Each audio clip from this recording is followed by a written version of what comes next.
Hast du das Video von Voyboy gesehen? Hey guys, it's Voyboy. If you don't know me, I've been playing League of Legends Hätte der nicht noch vielleicht noch ein bisschen schlechtere Audioqualität machen können?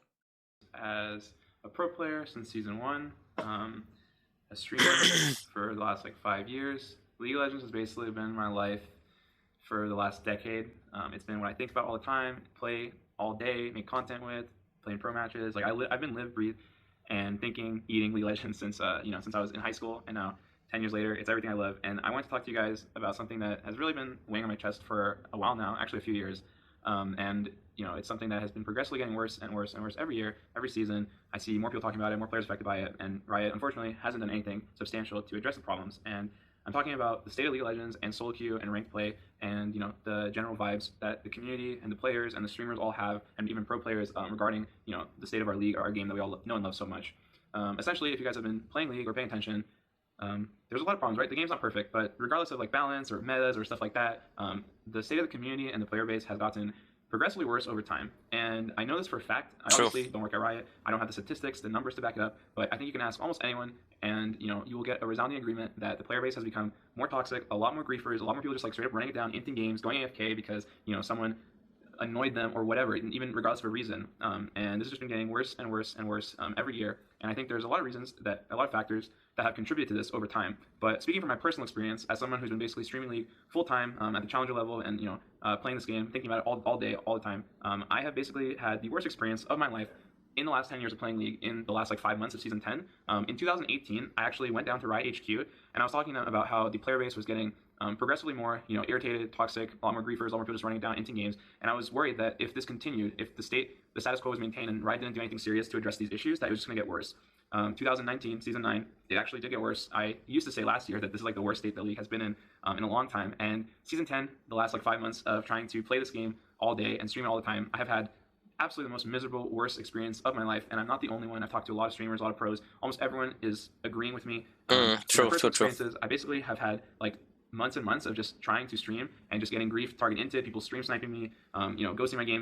Vor allem, wenn du so groß bist wie er, da muss es 1000-mal schlimmer sein. 1000-mal, 1.000.000-mal, 1 Milliarde-mal. Die sehen dich und dann rennen die einfach runter, so, keine Ahnung, einfach so. Jumping on my team, like waiting, like trying to like make sure they manipulate the lobbies to get on my team so they can run it down, like playing AP Graves, like AP Zed, like making fun of me like the tech. And the thing is, I know a lot of people don't care about like my experiences, right? But the reason that I'm talking about it is because it's a representation of how the general.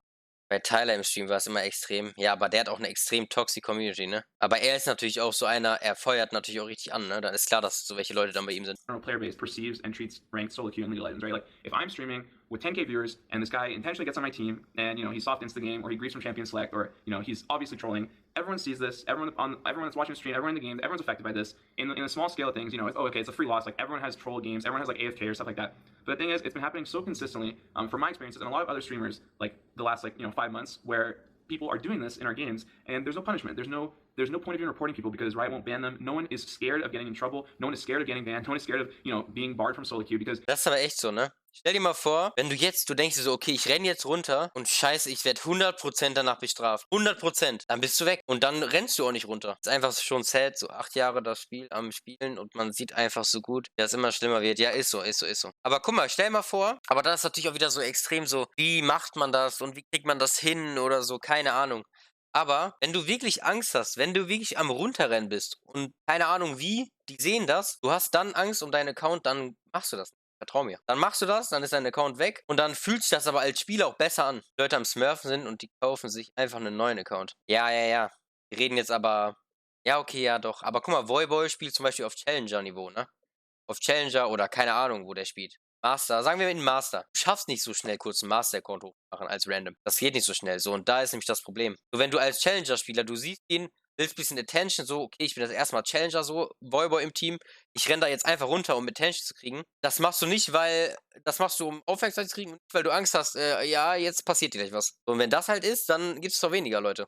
Riot has really made it clear through their actions, through their lack of vocalization on these points, on these matters, on the growing problems that the player base has been experiencing, that I've been experiencing, that so many other people have been experiencing, that they don't really care. If they did care, they would have done something by now. They would address these problems as they've been mounting, as they've been snowballing, as they've been building up over the last few years, and until to the point now where I truly believe it's hit a critical mass where the player base is upset, frustrated. There are people who just don't care, run into games, grief it down, troll people, get revenge. And unless you type a bad word, unless you actually type something where an automated filter catches you saying a bigoted word or being offensive, you're not going to get in trouble. 99.9% people that have griefed my games this season, I've played with them again, I've seen them again, they never get banned, I see them on their accounts playing games.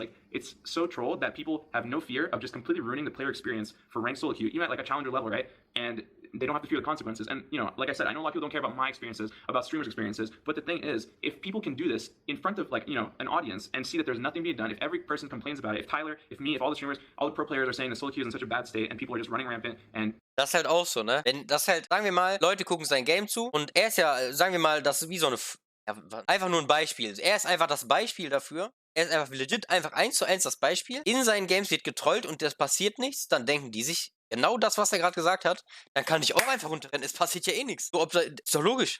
Terrorizing and holding games hostage all the time. Then how does the average player? Stell dir, Junge, wisst ihr, was ein guter Trick wäre? Wenn einfach ein Riot-Mitarbeiter wird eingestellt. Der ist zum Beispiel in so großen Streamern dabei. Wenn da einer trollt, wird direkt vor den Augen, die nehmen ihn, vor den Augen, klatscht er den weg. Den ganzen Account klatscht der vor seinen Augen weg. Dann haben die 10.000 Leute, dann haben die Respekt. Dann haben die Respekt. Die wissen aber nicht, dass er zuguckt. Wissen nicht, dass da ein Riot-Mitarbeiter gerade da ist. Wissen das nicht. Er so, oh, let's see, ein bisschen auf sein Ding gucken. LOL, der wurde ja instant gebannt. Oh mein Gott, die haben das neu gemacht. Dann guckt er beim nächsten Stream rein. LOL, da wurde auch einer direkt gebannt, als er geintert hat. So, die verändern gar nichts am System. Aber einfach bei den dicken Communities. Da guckt einfach einer. Wird einer direkt gebannt. Ciao.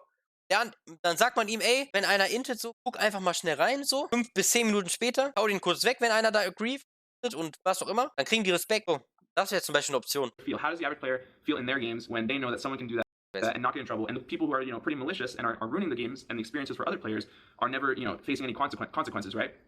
It's a really big problem, and I think enough is enough. I had stayed silent. I had not really said anything really publicly besides venting on stream and complaining and talking to other people, other streamers, other pros in private for the last few years. But at the same time, I just feel like if no one says anything, if I don't say anything, I don't try to use my platform to at least vocalize these concerns. How much longer? Do we have to deal with whole season 10 of this behavior of Riot staying silent, of people saying, well, you can't fix the community, it's just some bad seeds, there's nothing that can be done. That's escaping the issue. That's shifting the blame. That's not how we should approach things. I think almost everyone can agree that there is a problem with the league, there is a problem with SoloQ, there is a problem with the state of the player base and rank and people's attitudes and mentality to the game. There's no respect for other players, there's no respect for the game, there's no fear of getting banned. These things need to change. Back in my day, people had respect for league. People never trolled games at this rate. People got in trouble when they did it, and people actually cared and loved the game. Jungs, wisst ihr, was ich eigentlich denke, was ein sehr gutes Mittel wäre, um die Leute einfach so ein bisschen entspannter zu machen? Das klingt jetzt zwar Troll so, das klingt wirklich Troll, aber ich glaube, ein Voice-Chat wäre echt besser, Digga.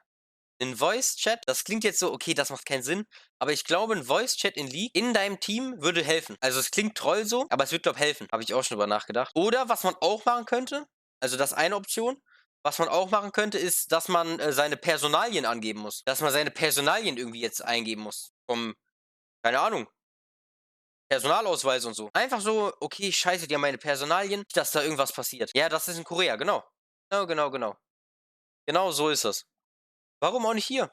Jeder gibt seine Sachen ein. So, ist er ein rassistischer 31er, kann was passieren. So, einfach nur mit der Angst. Digga, die haben meine ganzen Sachen. Ich bin richtig gefickt, wenn jetzt hier, ich mache hier das und das.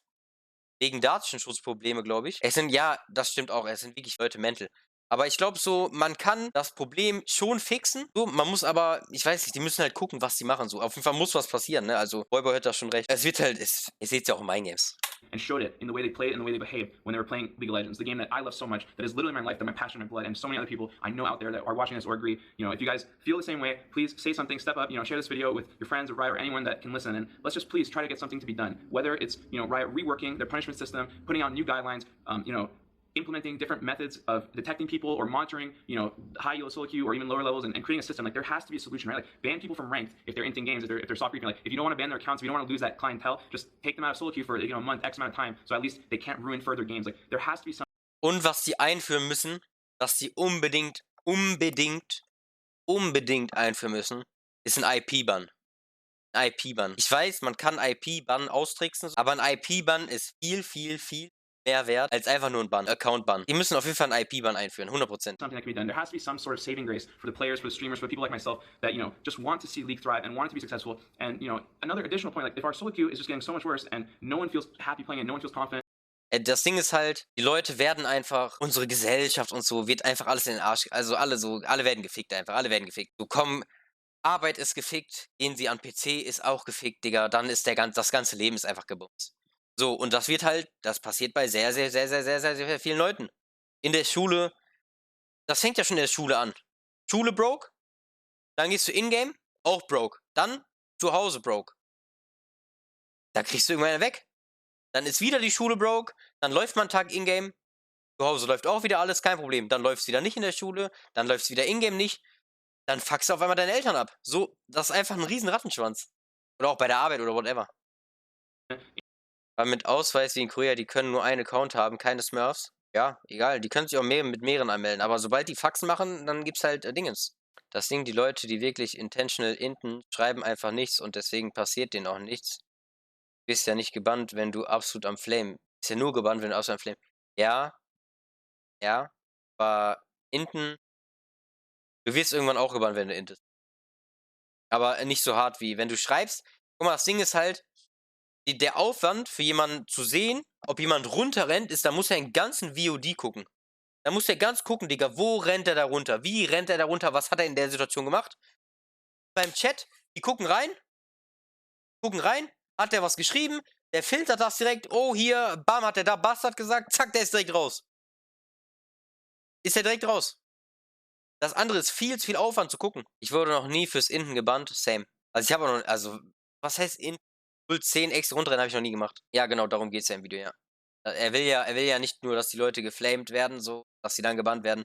Es muss halt was durch runterrennen, da muss halt was passieren. Bin kann man reporten, ja, aber passiert ja gar nichts. Ja, es passiert irgendwann was so, aber bis dahin, der rennt hier 1000 Games runter.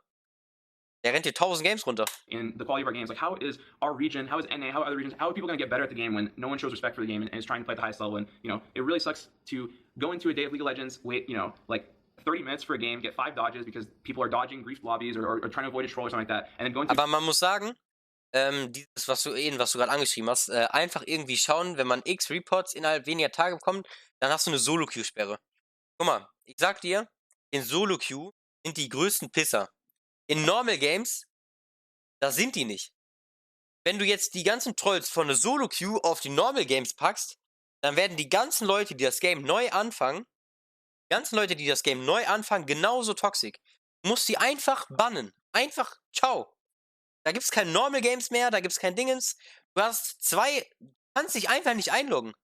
Du klickst drauf, steht da, Brudi, in 2 Wochen kommst du wieder, bis dahin, Yalla Habibi. So, dann kommst du in 2 Wochen wieder. Da gibt's kein Normal Games, gibt's kein Aram, weil du bist toxisch. Da willst du nicht auch Normal Games toxisch sein, du wirst einfach rausgehauen. Oh, ja, das kann auch sein, wa? Dann werden Streamer einfach jedes Game reported. Oder das Ding ist halt, die müssen halt auch gucken, so, manchmal reportet man doch einfach so, obwohl er nicht geintet hat, so, er steht 2-5 in der Lane, so, er hat nicht geintet, so, Intention Feeding ist ja nicht runterrennen. Aber er hat einfach schlecht gespielt, so, und der Unterschied zwischen Inten und schlechten Spielen ist halt so schwer. Das ist halt so schwer, das auseinanderzuhalten manchmal. Und das ist halt das Problem, ne? Es ist halt übelst schwer. Game and someone AFKs or runs it down or is, you know, following me around playing AP Graves, like I just want something to be done. I want to see something different. I want some change, and this was my idea of trying to start something. So hopefully, if some of you guys feel where I'm coming from and want to see League in a better state and want to take back SoloQ and have Riot actually do something proactive and change the system and take steps to make our game that we all know and love so much better for everyone, then please say something, do something. Riot, we're all asking you, we're all waiting. We just want to play League of Legends. We just want to have fun with the game again. We don't want to get grief. We don't want to get trolled. We don't want to have to be scared of, you know, people taking games hostage and completely ruining experience for everyone else in the game, everyone else watching the streams and playing, you know, at all levels of play, all this stuff. So that's all we're asking, man. Riot, please help us. Thanks. Das Ding ist halt, Riot müssen halt einfach eine. Es gibt keinen Weg drum vorbei. Jungs, Digga, jetzt habe ich die Idee. Digga, jetzt habe ich die Idee. Warum führen die das nicht einfach ein? Warum führen die das nicht einfach wie bei CSGO ein? So Overwatch einfach. Einfach Overwatch. Du guckst dir einfach Dingens an. Du guckst dir einfach die Games an. Und dafür kriegst du eine Belohnung. So, Hand in Hand. Du machst 10 Games Overwatch, kriegst du 100 RP, einfach so for free.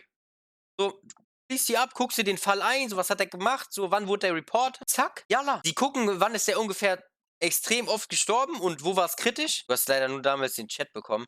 Ja, Chat, Digga, Chatban war todeskrank. Aber sowas wie Overwatch, so in CSGO, warum nicht? Warum nicht? Da muss man natürlich gucken, so wie man das macht. Am Endeffekt muss da nochmal ein Riot-Mitarbeiter oder so drüber gucken. Aber ansonsten, das ist einfach genau wie Overwatch. Dann wird geguckt, so, sagen Sie mal, da hat aber jemand geintet. So, dann kriegt der andere das. Erstmal guckt das ein Spieler durch. Er gibt dann am Ende so seinen Senf dazu. Ja, hat geintet, nein, hat nicht geintet. Digga, was haben die da reportet? Oder, Digga, der hat unnormal Dingens. So, und dann kommt das zur Endstation zum Riot-Mitarbeiter. So, und er guckt sich die Situation nochmal an. Man muss auch, noch ein Tipp.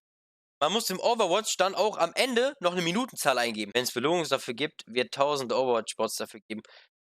Digga, eine Kiste oder so. Irgendwie, irgendwas. Du kriegst einen Skin-Chart oder so. Irgendwie sowas. Du kriegst einfach eine Kiste, eine Overwatch-Kiste. Keine Ahnung, irgendwie sowas. Digga, die haben 1000 Sachen, die sie einführen können. Oder irgendwelche Icons oder so. Legacy Icons. Digga, das ist einfach mal. Guck mal, das ist doch auch Content. Also, was heißt für Streamer? Oder auch für einfach so allgemein für Leute. So, ey, Digga, ich habe gerade irgendwie ein schlechtes Game gehabt. Komm, ich mach mal ein Overwatch, Digga. Ich guck mir ein bisschen was an, ein bisschen runterkommen, ein bisschen über die lachen. Easy. Easy. Das Ding ist halt einfach, es muss halt auf jeden Fall was passieren, ne?